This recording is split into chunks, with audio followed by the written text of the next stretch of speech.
نحمد صلی علی رسول الکریم اما بعد فاعوذ باللہ من الشیطان الرجیم بسم اللہ الرحمن الرحیم۔ سورہ البقرہ کی تفسیر کر رہے ہیں، آیت نمبر 47 پر پہنچے ہوئے ہیں۔ اعوذ باللہ من الشیطان الرجیم، بسم اللہ الرحمن الرحیم۔ یا بنی اسرائیل اذکروا نعمتی التی انعمت علیکم وانی فضلتکم علی العالمین واتقوا یوما لا تجزی نفس عن نفس شیئا ولا يقبل منها شفاعت ولا یؤخذ منها عدل ولا هم ینصرون۔ اللہ تعالیٰ نے پچھلی آیات میں بنی اسرائیل کو اپنی نعمت یاد دلائی کہ میں نے تم کو تمہارے اندر انبیاء پیدا کیے، میں نے تم کو تمہارا نسب کا سلسلہ نیک لوگوں سے چلایا اور تمہارے اندر اتنے انبیاء پیدا کیے، تم ایک نیک انسان کے بیٹے ہو، اولاد ہو، تم ایک نیک انسان کے اولاد ہو جس کو اللہ نے اس کی نیکی کی وجہ سے بنی اسرائیل کا لقب خود دیا۔ اللہ نے، اسرائیل ہوتا ہے میرا بندہ، اللہ کا بندہ۔ تو جب اللہ کسی کو میرا بندہ کہے تو یہ اس کے لیے بہت آنر کی بات ہوتی ہے۔ آپ صلی اللہ علیہ وسلم کو بھی اللہ نے عبدنا عبدنا جہاں جہاں قرآن میں کہا وہ بڑا پیار والا انداز ہے، اور علماء کہتے ہیں کہ آپ صلی اللہ علیہ وسلم کا مرتبہ اس میں بلند ہوتا ہے جب اللہ تعالیٰ عبدنا کہتے ہیں، ہمارا بندہ کہہ کر پر مخاطب کرتے ہیں۔ تو یہ پچھلی آیات میں ان کو ان کی نسب کا دلایا یاد کہ تم جس نسب پر تم بہت فخر کرتے ہو وہ تو ایک نیک آدمی تھے اور وہ اللہ کے فرما بردار تھے، تو تم بھی اللہ کے فرما بردار بن جاؤ۔ اگر تم واقعی میں اس بات کو ایک نعمت سمجھتے ہو کہ تم کس نسل میں پیدا کیے گئے تو تم پھر وہی عمل کرو جو تمہارے باپ دادا نے کیا اور تم نیک بن جاؤ اور اللہ کے فرما بردار بن جاؤ۔ اب یہاں پر ایک اور انداز سے بنی اسرائیل کو اب جو ہے اللہ تعالیٰ اپنی نعمت یاد دلا رہے ہیں، اور جیسے کہ میں نے بتایا کہ بنی اسرائیل کو یہ مدینہ میں جو یہودی تھے ان کو دین کی دعوت دی جا رہی ہے، اور آہستہ آہستہ اللہ سبحانہ تعالیٰ کا انداز تھوڑا تھوڑا جیسے تنبیہ والا ہوتا جا رہا ہے۔ پہلے پیار سے سمجھایا، اس کے بعد تھوڑا سا بتایا کہ میرے یہ احسان ہے اور تم نے کیا کیا، جیسے کہ ایک طرح سے تنبیہ کی جا رہی ہے کہ دیکھو میں نے تو تمہارے ساتھ یہ اچھائیاں کی اور تم نے کس طرح سے ان اچھائیوں کو کے بعد برا رویہ کیا۔ تو یہاں پر اللہ تعالیٰ فرمائے یا بنی اسرائیل، اے بنی اسرائیل، اذکروا یاد کرو نعمتی کتنے الفاظ ہیں؟ نعمت اور یا ضمیر ہے، ہاں ماشاءاللہ، یا ضمیر۔ تو ضمیر جو ہے وہ کیا ہوتی ہے؟ پروناؤنز ہوتے ہیں، اور پروناؤن ناؤن کی جگہ استعمال ہوتے ہیں، یہ ہر زبان میں ہوتا ہے۔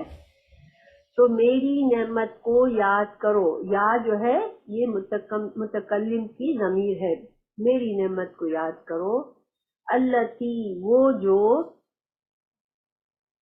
انعمتو تا پر ضمہ ہے، اس سے ہمیں کیا ترجمے میں آتا ہے؟ جب پہلے ماضی میں آخر میں تا پہ ضمہ ہوتا ہے تو میں نے کیا، انعمتو میں نے انعام کیا۔ اگر یہ ہوتا انعمتا تو تو نے انعام کیا، تا پر اگر زبر ہوتی تو ٹھیک ہے، تا پر زیر ہوتی تو تو نے، مگر مؤنث کسی عورت تو نے انعام کیا، ٹھیک ہے۔ تو اس طرح سے میننگ میں تبدیلی آتی ہے، ٹھیک ہے۔ انعمتو میں نے انعام کی، علیکم کتنے الفاظ ہیں؟ علی اوپر، کم تمہارے، کم جو ہے وہ ضمیر ہے، تم پر، وانی اور انی یہ بھی کتنے الفاظ ہیں؟ انی ایک تو انا تھا، انا کا مطلب بے شک، اور یا کی ضمیر ہے، یا میں نے، بے شک میں نے، فضلتکم فضیلت دی، ہم اردو میں بھی فضیلت کا لفظ بولتے ہیں، کسی کو بڑائی دینا، کسی کو اہمیت دینا، کسی کو بڑا مقام دینا۔ تو فضلتو میں نے کا ترجمہ کہاں سے آیا؟ تو سے، فضل تو میں نے، فعل ماضی ہے یہ بھی، میں نے فضیلت دی کم تم کو، ٹھیک ہے، میں نے فضیلت دی تم کو، علی اوپر، العالمین، عالم کہتے ہیں جہان، دیکھیں پرندوں کا جہان ہوتا ہے، فرشتوں کا جہان ہوتا ہے، انسانوں کا جہان ہوتا ہے، تو تمام جہانوں پر میں نے تمہیں تمام جہانوں پر فضیلت دی۔ اور یہاں پر عالم قوموں کے لحاظ سے بھی ہم لے سکتے ہیں کہ اس زمانے میں، بنی اسرائیل کے زمانے میں جتنی بھی قومیں آباد تھی دنیا میں، ان سب پر بنی اسرائیل کو فضیلت حاصل تھی۔ تو عالمین، عالم واحد ہوتا ہے اور یا نون سے جمع بنتا ہے۔ اب اس آیت کو ہم تھوڑا اور سمجھتے ہیں، کیا کس فضیلت کی یہاں بات ہو رہی ہے؟ تو یہ سورہ دخان میں اللہ تعالیٰ نے اس کی وضاحت فرمائی ہے۔ قرآن کی کچھ آیات قرآن کے دوسرے حصوں کی تفسیر کرتی ہے، ٹھیک ہے۔ قرآن کی تفسیر جو ہے، انسان جو ہے، جو صحیح تفسیر ہوتی ہے وہ کس طرح ہوتی ہے کہ صرف لغت سے نہیں ہوتی کہ عربی زبان سے انسان ترجمہ کر لے، اس لیے کہ قرآن کی تفسیر قرآن کی آیات سے ہوتی ہے کہ ایک جگہ قرآن میں اللہ تعالیٰ نے ایک بات کہی، پھر دوسری جگہ اس کی تفصیل بتا دی دوسری آیت میں، یا پھر رسول اللہ صلی اللہ علیہ وسلم نے کسی حدیث سے وضاحت کی کہ یہاں پر یہ معنی ہے۔ جیسے مثال کے طور پر جب اللہ تعالیٰ نے ایک آیت نازل فرمائی کہ جن لوگوں نے ایمان کے بعد ظلم کیا، یعنی جن لوگوں نے ایمان کے بعد ظلم کیا تو وہ ان کے لیے بہت بڑی سزا کی اور جہنم کی، جس وقت آیت میرے سامنے نہیں ہے، تو رسول اللہ صلی اللہ علیہ وسلم کے صحابہ تو عرب تھے مگر وہ پریشان ہو گئے، وہ سمجھے ظلم کا مطلب گناہ لیا جاتا تھا۔ ظلم کا ویسے تو لفظی مطلب ہوتا ہے کہ حقیقت کے خلاف بات، تو گناہ کرنا بھی حقیقت کے خلاف بات ہے، کیونکہ اللہ کے بندوں کے لیے حق یہ ہے کہ وہ اللہ کے فرما بردار بنے۔ اللہ کی نافرمانی جو ہے وہ گناہ ہے، اور ہر گناہ ظلم ہے، کیونکہ وہ حق کے خلاف ہے۔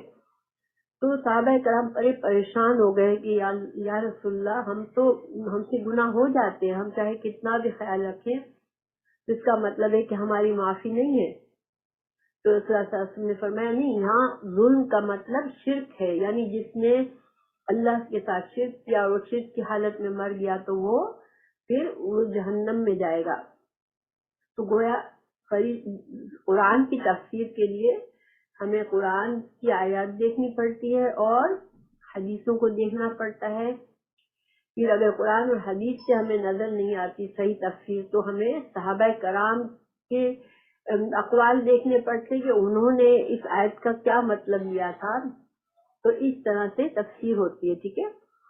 تو اب یہاں پر اللہ تعالیٰ نے فرمایا سورہ دخان میں 32 میں، وَلَقَدْ أَخْتَرْنَاهُمْ عَلَىٰ عِلْمٍ عَلَى الْعَالَمِينَ، البتہ تحقیق ہم نے بنی اسرائیل کو تمام جہانوں پر علم کی وجہ سے فضیلت دی تھی۔ گویا یہ جو فضیلت یہاں بات ہو رہی ہے وہ اس فضیلت کی بات ہو رہی ہے کہ ان کے پاس اللہ کی وحی کا علم تھا، چونکہ ان کے انبیاء کو کتابیں دی گئی تھی۔ اور جیسا کہ شروع میں ہم نے بات کی تھی کہ اللہ تعالیٰ نے آدم علیہ السلام کو دنیا کا علم سکھایا تھا جب اللہ نے آدم کو بنایا، لیکن اللہ نے کہا تھا، فرمایا تھا کہ میں وحی کے ذریعے ہدایت کا علم دوں گا، تو وہ ہدایت کا علم جو ہے جب وہ آئے گا تو اس کو جو مانے گا وہی کامیاب ہوگا۔ تو یہ جو وحی کا علم ہے وہ زیادہ افضل اس لیے ہے کہ وہ انسان کے دنیا اور آخرت دونوں کے بارے میں انسان کو بتاتا ہے کہ دیکھو آخرت میں تمہارا کس چیز سے نقصان ہوگا، دنیا میں تمہیں کس چیز سے فائدہ ہوگا۔ تو اس وجہ سے آخرت کا علم جو ہے، جو وحی کا علم ہے، وہ زیادہ افضل ہے۔ دنیا کا علم بھی افضل ہے، مگر دنیا کا علم ہمیں صرف دنیا کی حد تک بتاتا ہے کہ دنیا میں کیا چیز ہمارے لیے فائدہ مند ہوگی اور کیا نقصان دہ ہوگی، مگر ہدایت کا علم جو ہے، وحی کا علم ہمیں دنیا اور آخرت دونوں کے بھلائی اور برائی سمجھاتا ہے اور ہمیں سکھاتا ہے کہ ہمیں کس راستے پر چلنا ہے تاکہ ہماری آخرت نہ خراب ہو۔ تو اللہ تعالیٰ نے کئی انبیاء بھیج کر انہیں علم دیا تھا، ان کے پاس اللہ کی کتابیں تھی، اس وجہ سے یہ ان کو فضیلت حاصل تھی۔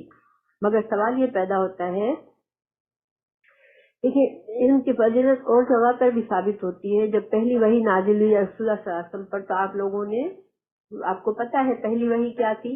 اقرأ بسم ربک الذی خلق، خلق الانسان من علق، اقرأ وربک الاکرم الذی علم بالقلم۔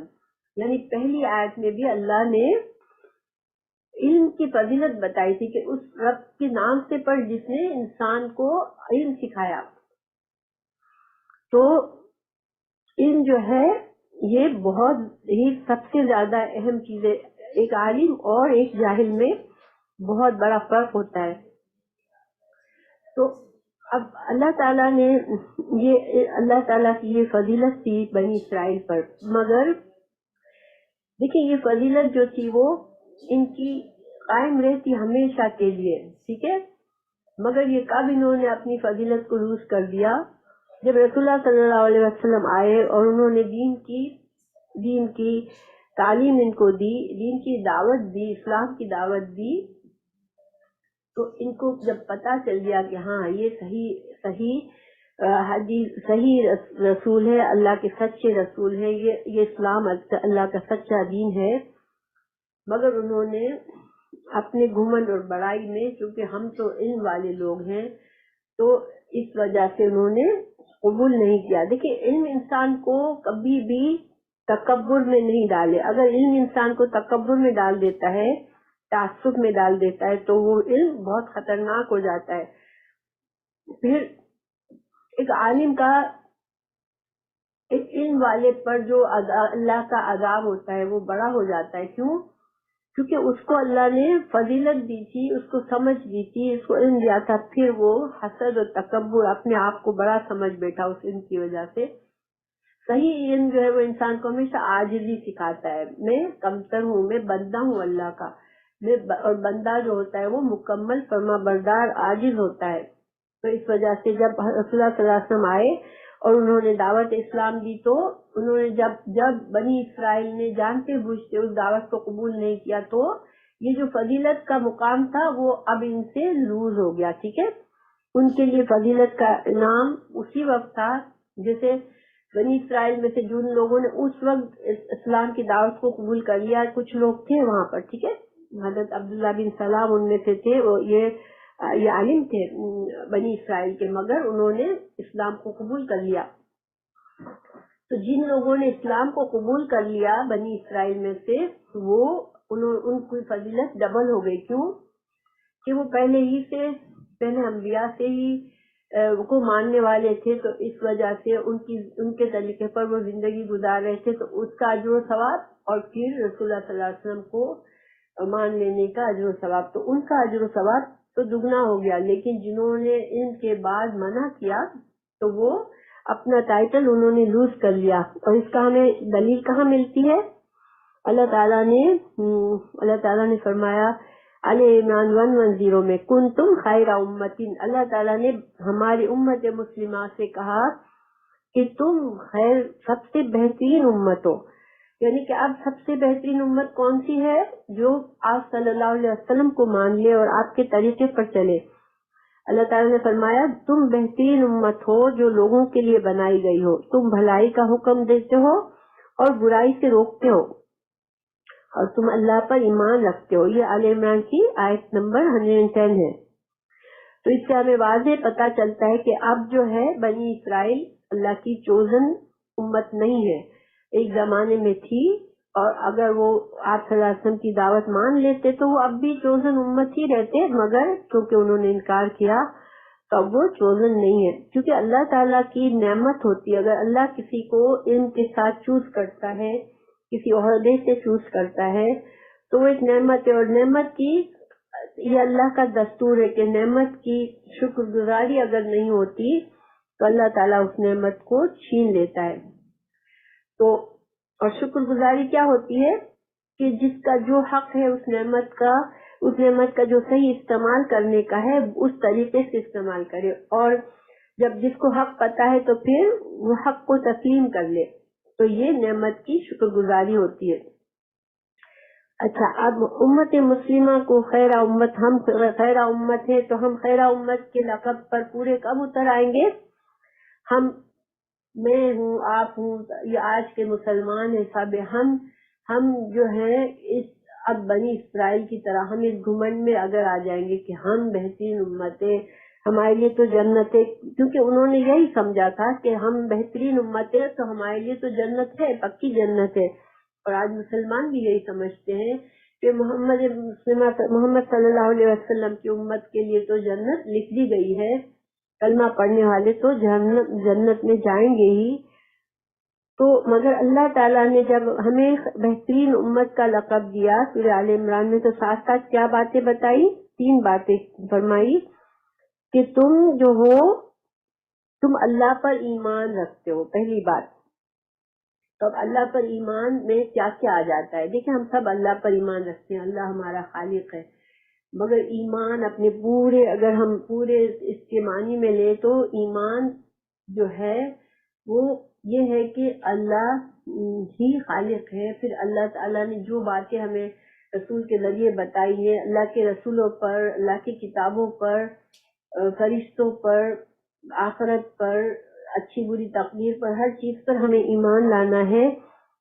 اور یہ ایمان کا حصہ نیک اعمال جو ہے وہ ایمان کا حصہ ہے، جو نیک اعمال ہے وہ ایمان میں شامل ہے۔ کہیں بھی یہ نہیں ہے کہ زبان سے تم کہہ دو کہ میں کلمہ پڑھتا ہوں اور ایک عمل بھی تم کرنے کو تیار نہیں ہو اور عمل میں کوتاہی کرنے والے ہو، تو ایمان تمہارا کامل نہیں ہوتا۔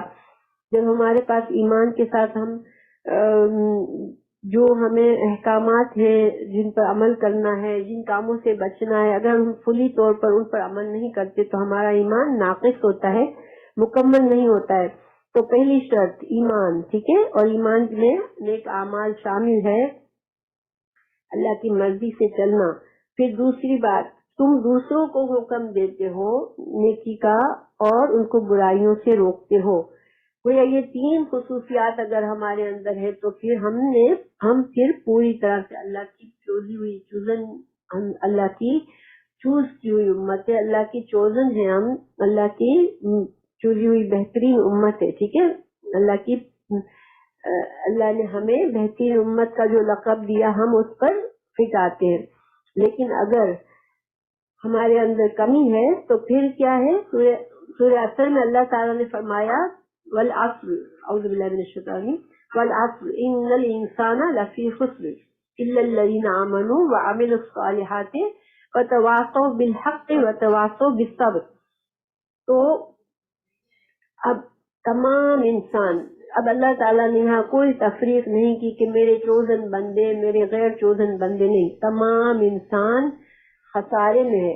گویا جو انسان بھی اس دنیا میں آیا وہ خسارے میں ہے، وہ نقصان اس کے سر پر ہینگ ہو رہا ہے، وہ جہنم کی آگ اس کے لیے ویٹ کر رہی ہے، انتظار کر رہی ہے۔ لیکن وہ لوگ الذین، جو لوگ آمنو، جو ایمان لے آئے، ٹھیک ہے، وعمل صالحا، اور نیک اعمال کیے، یعنی ایمان اور نیک اعمال کرنے والے، اور وتواصوا بالصبر وتواصوا بالحق، اور دوسروں کو وتواصوا من وصیت کرنا، دوسروں کو وصیت کرنا، دوسروں کو نصیحت کرنا،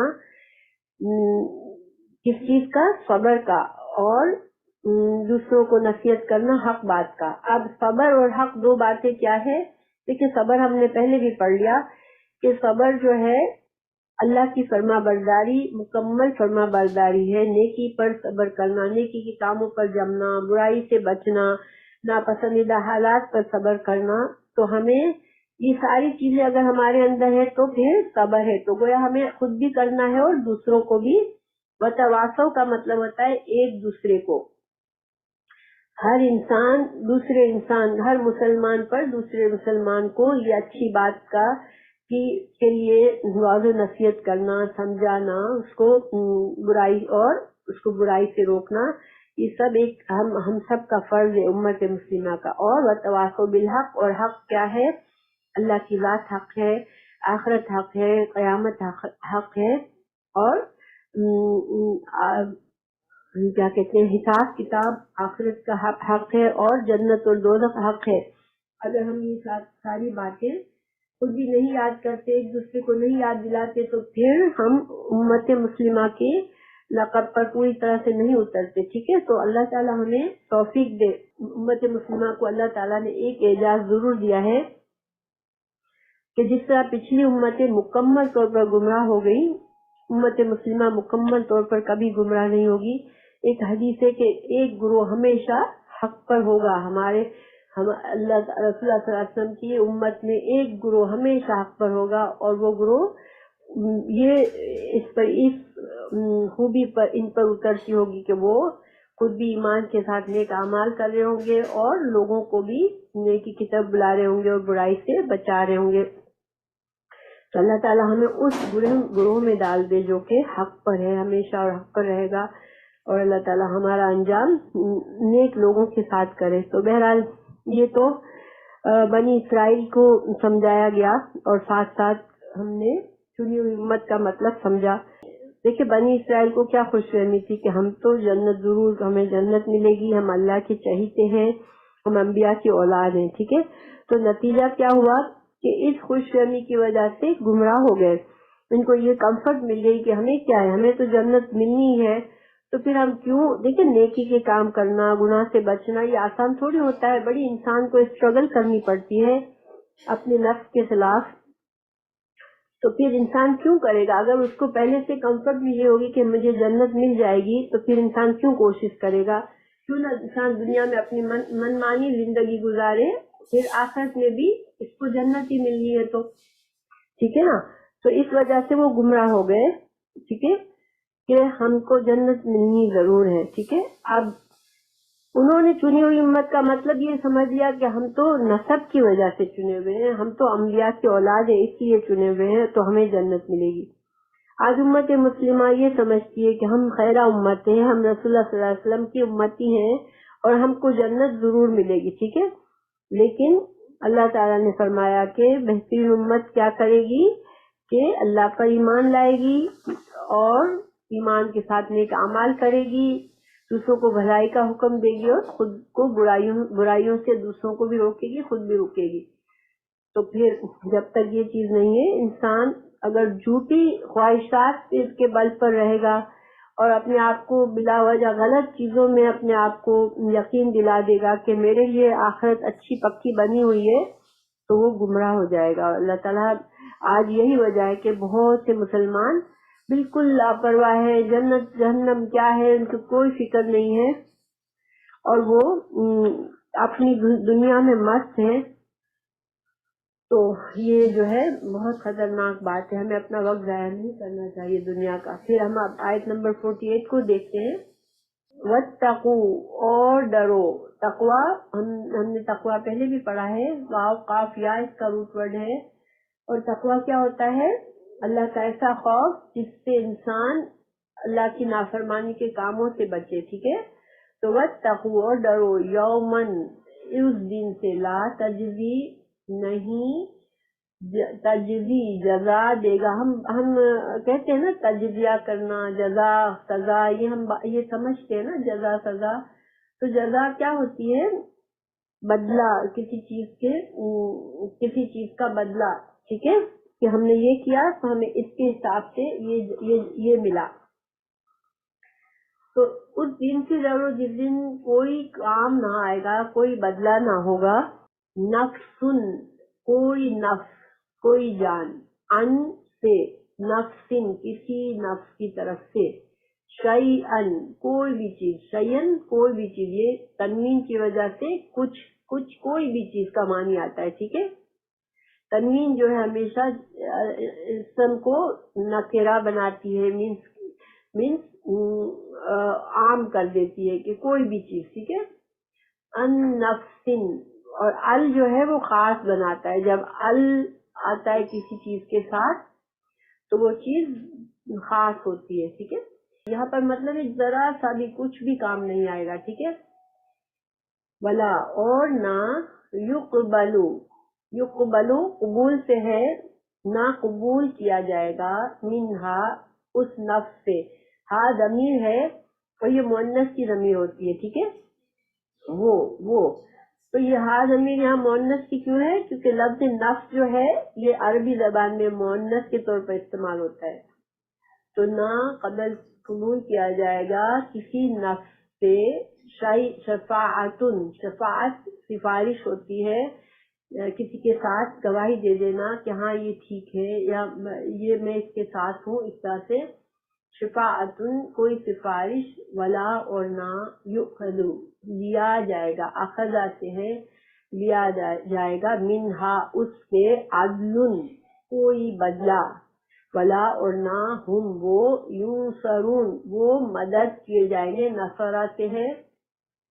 اب اللہ تعالیٰ نے یہاں پر ایک طرح سے تنبیہ آ گئی، جہنم کے عذاب کی وارننگ آ گئی بنی اسرائیل کو، پہلے یاد دلایا گیا کہ تم یاد کرو میری فضیلت، میری دی ہوئی فضیلت کو، اور کیا مطلب ہے یہاں سے کیا ہوا کہ اگر یاد کر کے تم ایمان لے آؤ، اگر تم ایمان لے آتے ہو تو ٹھیک ہے، ورنہ پھر ڈرو اس دن سے، اگر تم نے نافرمانی کی تو پھر ڈرو اس دن سے جس دن کوئی کسی کے کام نہیں آئے گا، کوئی بدلہ نہیں دے سکے گا کہ یہ میرا بھائی ہے پلیز اس کو چھوڑ دو، یہ میرا باپ ہے اس کو چھوڑ دو، اللہ تعالیٰ سے کوئی ایسے نہیں کہہ سکے گا۔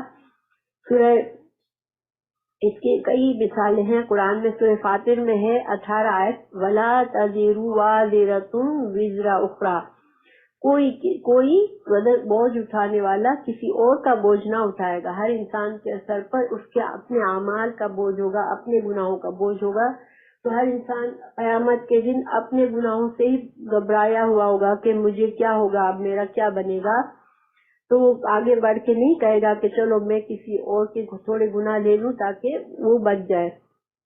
سورہ عبسہ 37 میں اللہ تعالیٰ نے فرمایا کہ لِكُلِّ امْرِئٍ مِّنْهُمْ يَوْمَئِذٍ شَأْنٌ يُغْنِيهِ، ہر شخص اس حال میں ہوگا کہ اسے کسی دوسرے سے بالکل بیگانہ ہوگا، یعنی کسی اور کی اسے فکر ہی نہیں ہوگی اس حال میں۔ دیکھیے جب ایک کیوس مچا ہوا ہوتا ہے، ہر انسان کو جان کا خطرہ مچ جاتا ہے، ہم نے دیکھا دنیا میں بھی خدا نخواستہ کوئی آگ بھڑک اٹھی، کوئی انسان پھنس گئے، کوئی زلزلہ آ گیا، کوئی تو انسان جس وقت یہ ہو رہا ہوتا ہے اس وقت ہر انسان کو بھول جاتا ہے کہ کیا ہو رہا ہے، وہ صرف اپنی جان بچانے کے لیے بھاگتا ہے، ٹھیک ہے۔ تو قیامت کا دن ایسا ہوگا کہ ہر انسان، کوئی انسان کسی کے کام نہ آئے گا۔ اللہ تعالیٰ نے مزید میں فرمایا اس دن بھائی کو دیکھ کر بھائی بھاگے گا، آدمی اپنے بھائی کو دور سے دیکھے گا کہ سامنے میرا بھائی آ رہا ہے، ہاں بالکل نفسی نفسی کا حالت ہوگی کہ میرا نفس، میری جان بھائی کو دور سے دیکھ کر بھاگے گا، چھپے گا کہ کہیں میرا بھائی آج مجھ سے فیور نہ مانگ لے کہ بھائی مجھے تم بچا لو، میرے تھوڑے گناہ تم لے لو۔ اور ماں باپ کو دیکھ کے انسان بھاگے گا کہ بھائی میرے ماں باپ کہاں آ گیا یہاں تو میں خود مصیبت میں ہوں، میں ان کو کہاں بچاؤں گا، اپنی بیوی اور اپنے بھائی کو دیکھے گا اور ان سے بھی بھاگے گا کہ بھاگو یہاں سے، دور ہٹو کہ کہیں یہ لوگ مجھ سے کچھ مانگ نہ لے، یہ حالت ہوگی، ہر انسان اپنے اپنے نفس کی فکر میں ہوگا۔ تو پھر اللہ تعالیٰ نے فرمایا وَلَا يُقْبَلُ شَفَاعَةٌ، کوئی شفاعت، کسی کی سفارش قبول نہیں ہوگی۔ دیکھیے یہ بہت بڑی امید ہوتی ہے لوگوں کو کہ ہماری سفارش، ہم کو تو سفارش مل جائے گی، ہمیں شفاعت مل جائے گی۔ یہاں پر جیسے ہمیں بہت سے، ہم سب کو امیدیں ہیں کہ رسول اللہ صلی اللہ علیہ وسلم ہماری شفاعت کریں گے، یا بہت سے لوگ جو پیروں فقیروں کے پاس جاتے ہیں، ان کی درگاہ پر جاتے ہیں، تو ان کو کیا ہوتا ہے کہ یہ اللہ تعالیٰ سے ہماری سفارش کریں گے، ہم ان کو خوش کر لیں گے، ہم کے نظر و نیاز کر لیں گے ان کے لیے، تو یہ بابا ہمیں بچا لیں گے۔ بہت سے نعوذ باللہ مسلمان ہیں مگر یہ سمجھتے ہیں کہ بہت سے جو ان کے جو پیر فقیر جن کو یہ بہت عزت دیتے ہیں، بہت مانتے ہیں، یہ سمجھتے ہیں کہ وہ ضد کر کے بیٹھیں گے اللہ کے سامنے کہ جب تک جو میرے ماننے والے تھے، جو میرے درگاہ پر آنے والے تھے، جب تک اللہ تعالیٰ ان کو جنت میں نہیں ڈالے گا میں نہیں جاؤں گا، وہ ضد کر کے بیٹھے گا تو اللہ تعالیٰ اس کی ضد کے لیے لوگوں کو جنت میں ڈال دے گا۔ لیکن یہ سارے خام خیالی ہے اور لوگوں کے بیکار کی سوچیں ہیں جس سے انسان صرف نقصان ہی کمائے گا۔ اب سوال یہ کہ کیا